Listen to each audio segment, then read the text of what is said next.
Karimnagar corporation పరిధి 8 division అలుగునూరులో పొరంల ప్రాథమిక వ్యవసాయ సహకార సంఘం ఆధ్వర్యంలో వరి ధాన్యం కొనుగోలు కేంద్రాన్ని ప్రారంభించారు.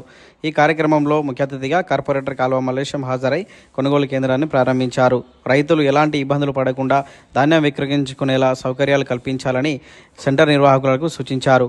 ఈ కార్యక్రమంలో కరీంనగర్ కేడీసీసీబీ బ్యాంకు మాజీ డైరెక్టర్ సింగిరెడ్డి స్వామిరెడ్డి, రైతు సమితి మాజీ అధ్యక్షులు కంది రామచంద్ర రెడ్డి, కోఆపరేటివ్ రిజిస్ట్రార్ శివనాగేందర్ రెడ్డి, పొరంల సీఈఓ మాదన శ్రీనివాస్ పాల్గొన్నారు.